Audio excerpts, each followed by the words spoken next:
फक्त एक वाटी रव्यापासून मस्त कुरकुरीत आणि टेस्टी असा नाश्ता। तर हे जे वडे आहेत ते अतिशय टेस्टी लागतात, मस्त वरून कुरकुरीत आणि आतून अगदी सॉफ्ट असतात।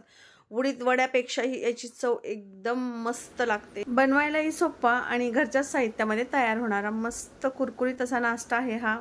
नक्की ट्राय करा। तुम्ही किती खाल्ला ना तुमचं पोट भरेल पण मन भरणार नाही, इतका स्वादिष्ट असा नाश्ता आपला हा लागतोय। तर कढईमध्ये मी तेल टाकलंय, नंतर त्याच्यामध्ये बारीक चिरलेली हिरवी मिरची टाकली आणि एक 10 ते 12 कढीपत्त्याची पानं त्यालाही बारीक चिरून घेतलेलं। नंतर याच्यामध्ये 2 वाटी पाणी टाकलंय आणि भरपूर सारी चिरलेली कोथिंबीर, 1 टेबलस्पून चिली फ्लेक्स ॲड करून घेतलेत। नंतर टाकलेलं आहे चवीनुसार मीठ। आता हे सर्व व्यवस्थित मिक्स करायचंय आणि एक उकळी काढून घ्यायची। तर इथे पाण्याला उकळी आलेली आहे। 1 वाटी रवा याच्यामध्ये ॲड करून घेऊया। तर इथं बारीक रवा वापरलाय मी। तुमच्याकडे बारीक रवा नसेल तर थोडंसं मिक्सरच्या भांड्यामध्ये फिरवून घ्या आणि मग नंतर यूज करा। आता व्यवस्थित असं मिक्स करून घ्यायचंय।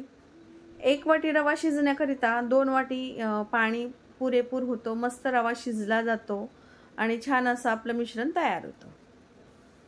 आता परफेक्ट असं बघा मिश्रण तयार झालंय, पूर्ण पाणी रव्याने शोषलं गेलंय। आता हे जे तयार झालेलं पीठ आहे ना ते परातीमध्ये काढून घ्यायचं आणि थोडंसं थंड करायचं, म्हणजे हाताला सोसेल इतपत थंड झालं की नाश्ता बनवायला सुरुवात करायची। तर इथं थोडंसं थंड झालंय मिश्रण आणि आता हा नाश्ता मी तयार करते। तर हे जे पीठ आहे ते गरम असतानाच आपल्याला नाश्ता बनवायचा आहे।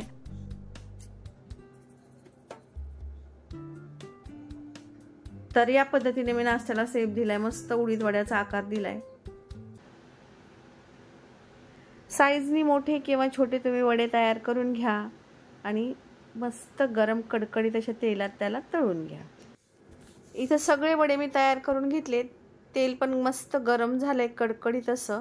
आता या तेलामध्ये आपल्याला वडे सोडून द्यायचे।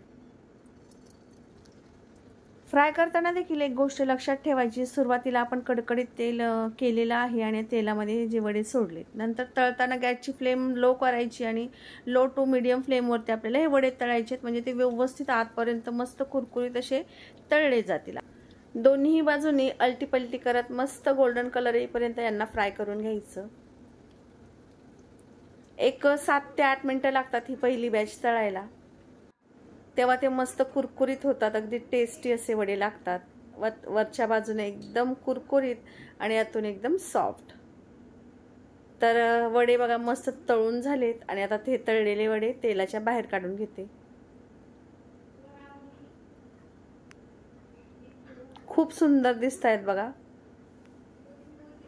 अतिशय टेस्टी हे वडे लागतात, खाताना पण मस्त कुरकुरीत लागतात। तसंच बनवायलाही खूप सोपे आहेत, अगदी 10 ते 15 मिनिटांमध्ये तयार होतात। कुठलाही जिन्नस आपल्याला एक्स्ट्राचं बाहेरून आणावं लागत नाही, घरच्या साहित्यामध्ये मस्त कुरकुरीत असं स्नॅक्स आपलं तयार होतंय। छोट्या मोठ्या भुकेकरिता मधल्या वेळात खाण्यासाठी मस्त पर्याय आहे। तुम्ही संध्याकाळच्या वेळेस मुलांना जेव्हा भूक लागते त्यावेळेस तुम्ही या पद्धतीने वडे बनवून देऊ शकता। अगदी 20 मिनिटांमध्ये त्यांना नाश्ता तयार करून दिला तर ते आवडीने खातील। बाकीचा उरलेला नाश्ता देखील याच पद्धतीने आपल्याला फ्राय करून घ्यायचा आहे।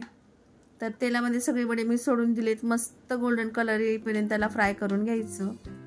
सुरुवातीला फास्ट फ्लेमवरती आणि नंतर लो फ्लेमवरती, हे तुम्हाला मी पुन्हा पुन्हा सांगते कारण वडे तुमचे मस्त कुरकुरीत तयार होतील। वडा आपण तोडून बघूया। तर तोडताना देखील मस्त कुरकुर आवाज येतोय आणि आतून तर बघा किती सॉफ्ट झालाय, अतिशय टेस्टी हे वडे लागतात। माझ्या मुलांनी तर अर्धे तळताना फिनिश केले आणि अर्ध्याची अजून वाट पाहत आहेत, तर नक्की ट्राय करा